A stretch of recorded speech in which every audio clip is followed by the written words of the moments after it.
नमस्कार, मैं मनोज भट्ट। आप देख रहे हैं इंडिया टुडे ग्रुप का फार्मर डिजिटल प्लेटफॉर्म किसान तक। एमएसपी गारंटी कानून की मांग को लेकर आंदोलन चल रहा है और इस बीच SBI State Bank of India की एक रिपोर्ट आई है। बजट से पहले एसबीआई की एक रिपोर्ट आई है। इस रिपोर्ट में SBI State Bank of India ने एमएसपी गारंटी कानून की का के कुछ विकल्प सुझाए हैं और साथ ही साथ एमएसपी को राजनीतिक हथियार बनाया है। आज इसी पर बात करते हैं। बजट 2024-25 आने वाला है।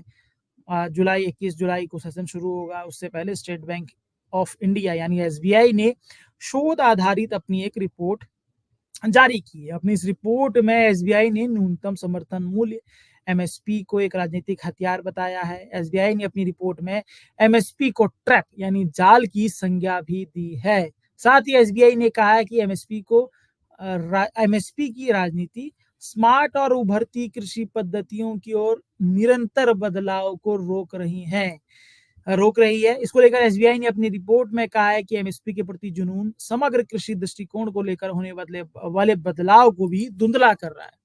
इसके साथ ही एसबीआई ने अपनी रिपोर्ट में एमएसपी गारंटी कानून की मांग को अपरोक्ष रूप से खारिज करते हुए इसका विकल्प भी पेश किया है। आइए जानते हैं कि एसबीआई ने अपनी रिपोर्ट में एमएसपी गारंटी कानून का क्या विकल्प सुझाया है और साथ ही जानेंगे कि एमएसपी को क्यों जाल बताते हुए एसबीआई ने इसे राजनीतिक हथियार करार दिया है। उसके लिए एसबीआई ने क्यों एमएसपी को राजनीतिक हथियार बनाया है, उसके पीछे क्या तर्क दिए हैं, उसको मैं बताता हूँ। एमएसपी पर सिर्फ 6% उपज की खरीद को एसबीआई ने अपनी रिपोर्ट में हथियार बताते हुए एक ट्रैप बताया है। ये बात सच है कि देश के अंदर सिर्फ 6% उपज ही यानी कि 6% किसानों को ही एमएसपी का लाभ मिलता है। शांता कुमार कमेटी ने भी अपनी सिफारिशों में यही माना था और एसबीआई ने भी अपनी रिपोर्ट में यही कहा है। जबकि 22 फसलें जिनकी एमएसपी निर्धारित है, उनकी हिस्सेदारी भी एसबीआई ने ये कहा है कि जिन 22 फसलों की हिस्से एमएसपी निर्धारित है, उनकी कुल कृषि उत्पादन में हिस्सेदारी सिर्फ 17% है। जबकि इसके उलट 71 यानी 71% हिस्सेदारी कृषि उपज में सब्जियों, फल, मत्स्य पालन, वानिकी और पशुधन वाले उत्पाद हैं।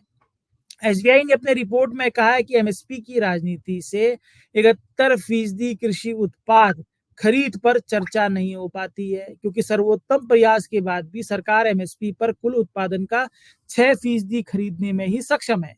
इस हवाले के साथ एसबीआई ने एमएसपी को राजनीतिक हथियार बताते हुए कहा है कि राजनीतिक हथियार के रूप में एमएसपी कृषि क्षेत्र का सामना करने वाले मुद्दों को अस्पष्ट करता है।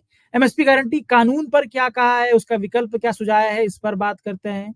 एसबीआई ने अपनी रिपोर्ट में एमएसपी गारंटी कानून पर कहा है कि किसान एमएसपी गारंटी कानून की मांग कर रहे हैं। इसका मतलब यह है कि किसानों को 22 फसलों की एमएसपी प्राप्त करने के कानूनी प्रावधान होंगे जब किसान उन्हें बेचना चाहेंगे।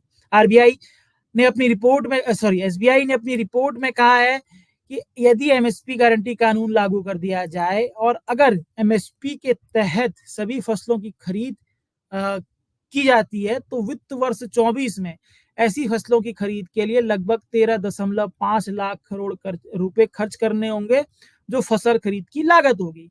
इससे फल और सब्जियों जैसी गैर एमएसपी फसलों की उपेक्षा होगी, तो वहीं इस सेक्टर में निजी निवेश भी हतोत्साहित होगा। एसबीआई ने अपनी रिपोर्ट में एमएसपी गारंटी कानून के विकल्प के तौर पर अल्पकालिक और दीर्घकालिक यानी कि तुरंत करने वाले या बाद में धीरे धीरे करने वाले सुझावों की सिफारिशें भी की हैं। अल्पकालिक विकल्प के तौर पर एसबीआई ने निजी व्यापारियों को एमएसपी पर या उससे अधिक कीमत पर फसल खरीदने के लिए बाध्य करने की सिफारिश की है। वहीं दूसरे विकल्प के तौर पर किसानों के बिक्री मूल्य और एमएसपी के बीच अंतर की भरपाई किसानों को करने की सिफारिश की है। जैसा कि हम लोग जानते हैं, भावांतर योजना कई राज्यों में लागू की गई है, उसी तरह की सिफारिश ये की है। इसी तरह दीर्घकालिक विकल्प के तौर पर फसल विविधीकरण को प्रोत्साहित करने, किसानों की आय के अवसरों को बढ़ाने के लिए उच्च मूल्य वाली फसलों को बढ़ावा देने की सिफारिश की है। इसके साथ ही कृषि विपणन बुनियादी ढांचे को मजबूत करने, कृषि बुनियादी ढांचे में सार्वजनिक निवेश को बढ़ाने की सिफारिश भी एसबीआई ने की है। ये एसबीआई की तरफ से सिफारिश है। इसके साथ साथ ही राज्यों में मंडी ढांचा मजबूत करने की भी सिफारिश एसबीआई ने अपनी रिपोर्ट में की है। एसबीआई ने अपनी रिपोर्ट में कहा है कि राज्यों में अधिक मंडियों के विकास के माध्यम से प्रत्यक्ष उपभोक्ता किसान इंटरफेस की आवश्यकता है। इससे राज्यों को अग्रणी भूमिका निभानी होगी। जरूरत है साप्ताहिक ग्रामीण बाजार की तर्ज पर शहरी हाट बनाए जाएं, जिससे किसानों को सीधे उपभोक्ता से मिलने में मदद मिलेगी।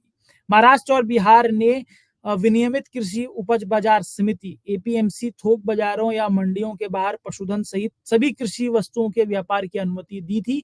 इससे किसानों को अपनी उपज सीधे खुदरा विक्रेताओं को बेहतर कीमत पर बेचने की मदद मिल सकती है। हालांकि राज्य सरकार को इसके लिए बुनियादी ढांचा तैयार करना होगा, यानी कि पैक्स की सिफारिश अप्रोक्ष रूप से की है। ये एसबीआई की रिपोर्ट है। मैं अब इसमें किसान तक का पक्ष बता दूं। मैं ये नहीं कहना चाह रहा हूं कि एसबीआई की रिपोर्ट गलत है या सिफारिश गलत है। मैं एसबीआई की सिफारिश को आईना दिखाने की बात यहाँ पर करना चाहता हूँ। एसबीआई जैसा कि किसान एमएसपी गारंटी कानून की मांग कर रहे हैं, ये बात सच है। किसान चाहते हैं कि उनकी 22 फसलें जो हैं वो एमएसपी गारंटी कानून लागू हो जाए तो ये तय हो जाएगा कि वो एमएसपी पर खरीदी जाएंगी। किसान भी ये बिल्कुल नहीं कहते हैं कि सारी की सारी फसलें सरकारें खरीदें, और किसान सिर्फ 22 फसलों की एमएसपी की मांग नहीं करते हैं। किसान तमाम फसलों का एक न्यूनतम मूल्य तय करने की मांग कर रहे हैं, जिससे कम से कम अच्छी क्वालिटी की फसल उस दाम में बिक सके, ऐसी प्रावधान हो। एसबीआई ने जो सिफारिश की है दीर्घकालीन फसलों के तौर पर कि अगर व्यापारियों को एमएसपी या उससे अधिक कीमत पर फसल खरीदने के लिए बाध्य करने की जो सिफारिश की है, एमएसपी गारंटी कानून का जो पूरा का पूरा जो मांग का मौजूदा वक्त पे अगर मजमून समझ में आता है वो यही है कि निजी व्यापारी भी अगर फसल खरीदें तो अगर गारंटी कानून आ जाएगा तो कम से कम निजी व्यापारी बाध्य होंगे एमएसपी पर फसल खरीदने के लिए, और यही मांग किसान कर रहे हैं। तो ये तमाम मुझे लगता है कि कहीं ना कहीं इसको समझने की आवश्यकता है, एक बेहतर कम्युनिकेशन करने की आवश्यकता है। दूसरी तरफ जैसा कि मंडियों का ढांचा मजबूत करने के साथ साथ ही खुले बाजार यानी कि पैक्स को भी बढ़ावा देने की बात की है। ये बात बेहतर है, लेकिन ये भी सच है कि अगर आप सब्जियों और फलों की मार्केटिंग की बात करते हैं तो उसके लिए बड़े बाजार बनाने होंगे। उसके लिए, क्योंकि अगर हम एक्सपोर्ट करना चाहते हैं, भारत एक्सपोर्ट करना चाहता है, तो उसके लिए तमाम सुख सुविधाएं बनानी होंगी। राज्यों को उसके लिए ढांचा बनाना होगा, और वो खुले बाजार के साथ बेहतर हो सकता है। वो बेहतर बाजार हमको विदेशों में मिले देश के किसानों को, लेकिन उसके लिए एक माहौल बनाना आवश्यकता है, और उसके लिए भी कहीं ना कहीं किसानों को एक न्यूनतम मूल्य की सुनिश्चितता प्रदान करनी होगी। ये किसान तक का इस मामले पर अपना ओपिनियन है। आपको ये हमारी कोशिश कैसी लगी जरूर बताइएगा। अगर आपको हमारा कार्यक्रम पसंद आता है तो हमें शेयर, सब्सक्राइब, लाइक जरूर कीजिए। इसी के साथ इजाजत दीजिए, आप सबसे फिर मुलाकात होगी।